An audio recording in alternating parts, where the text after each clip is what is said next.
అన్నా నిన్న నైట్ ఈ బిల్డింగ్లో ఒక మర్డర్ చేసి మీ ఇంటి ముంగల ఉన్న చెత్తబుట్టలో పడేశారంట. మీకేమైనా తెలుసా? ఏంటి ఇక్కడ? నేను ఇవాళ పొద్దున కూడా ఇక్కడ నుంచే వెళ్ళానన్నా. ఏమో అన్నా, మరి నాకు తెలియదు. మీ పేరేనా? నా పేరు రాము అన్నా. మీరు ఇక్కడ ఎన్ని సంవత్సరాల నుంచి ఉంటున్నారన్నా? నేను ఇక్కడ 5 సంవత్సరాల నుంచి ఉంటున్నానా. చూశారు కదండి, తను చెప్తున్న ప్రకారం తన పేరు రాము అంట. తను ఇక్కడే ఉంటున్నారంట 5 సంవత్సరాలు బట్టి. తనే నైట్ మర్డర్ చేసి అక్కడ పడేసినట్టుగా చెప్తున్నారు.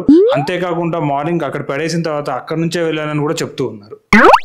ఏదైనా నువ్వు మాట్లాడేది నాకేం తెలియదన్నా, అందరి ముందు చెప్తున్నా. చూశారు కదండి, అందరి ముందే చెప్తున్నాను నేనే మర్డర్ చేశాను, ఎవడేం పీకుతాడో పీక్కోండి అని అంటున్నారు. రాము గారు చెప్పండి, మీకు అసలు కొంచెం కూడా భయం అనేదే లేదా? నాకెందుకన్నా భయము? చూశారు కదండి, నాకు అసలు భయం అంటే ఏంటో తెలియదు, ఎవడేం పీకుతాడో పీక్కోండి చూద్దాం అని అంటున్నారు. అదే చేసిన వాళ్ళకు ఉంటుందన్న భయము, నాకెందుకు ఉంటుంది? పోలీసులకు చెప్తున్నా. చూశారు కదండి, నేనే వెళ్ళి డైరెక్ట్గా పోలీసులకు చెప్తాను ఈ మర్డర్ చేసింది నేనే అని. పోలీసులు నన్ను ఏం పీకుతారో చూసానని అంటున్నారు. నువ్వెక్కడ దొరికావనా? నువ్వెవరు అసలు? ఇవన్నీ ఇలా ఎందుకు చెప్తున్నావు? నీకేంటి సంబంధం అసలు? ఇందులో కనుక వేలు పెట్టావంటే నిన్ను కూడా అలాగే లేపేస్తానని నన్నే బెదిరిస్తున్నారు. ఓ చిచ్చి, నువ్వేమన్నా చెప్పుకోపోనా, నీతో మాట్లాడమే నా తప్పు అసలు. చూశారు కదండి, అవును నేనే తప్పు చేశాను, ఎవరికి చెప్పుకుంటావో చెప్పుకోపో, నీతో మాట్లాడాల్సిన అవసరం నాకు లేదు అని పొగరుగా ఇక్కడ నుంచి వెళ్ళిపోయారు. కెమెరామాన్ గంగతో రాంబాబు. నమస్కారం అండి, మీ పేరు? నమస్కారం అండి, నా పేరు రవి. రవి గారు, మీకు పెళ్ళి అయిందా అండి? అయిందండి. మీ భార్య అంటే మీకు భయం ఉందా అండి? లేదండి. కొంచెం కూడా లేదా? లేదండి. చూశారు కదండి, రవి గారు అందరి ముందు తన భార్య చూస్తుంది అని చెప్పినా సరే తన భార్య అంటే కొంచెం కూడా ప్రేమ లేదని భయం లేకుండా చెప్తున్నారు. ఏం మాట్లాడుతున్నావు? నేను చెప్పింది భయం గురించి. అదే అండి, మీరు భయం లేకుండానే చెప్తున్నారని నేను కూడా చెప్తున్నాను. అరే అది కాదు, మీకు భయం ఉందా చెప్పండి? నాకెందుకు ఉంటుందండి భయము? చూశారు కదండి, ఆయన కొంచెం కూడా భయం లేదని భయం లేకుండా చెప్తున్నారు అందరి ముందు. రవి గారు, ఇంతకు మీ పెళ్లికి మీరు ఎంత కట్నం తీసుకున్నారు చెప్పండి? నాకు కట్నం వాళ్ళు ఏమి ఇవ్వలేదు, నేనేమి తీసుకోలేదు. చూశారు కదండి, ఆయనకు కట్నం ఇవ్వలేనందువలన ఆయన భార్య అంటే ప్రేమ లేనట్టుగా మనకు అర్థమవుతూ ఉంది.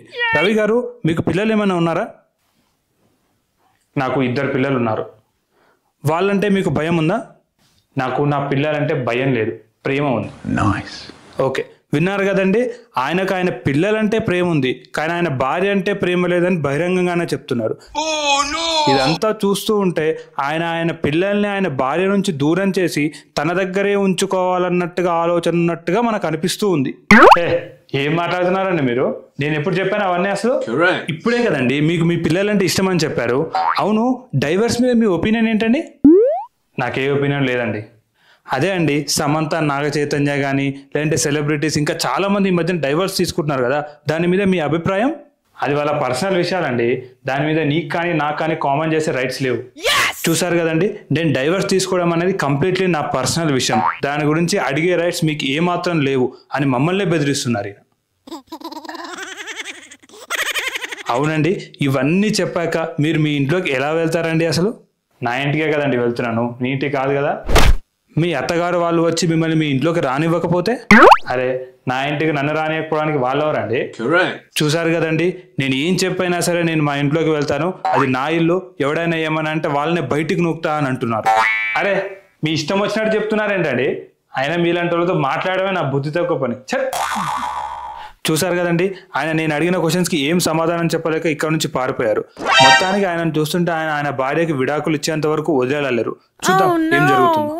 Hello everyone, if you like my video, please like, share and subscribe to my channel. Thank you.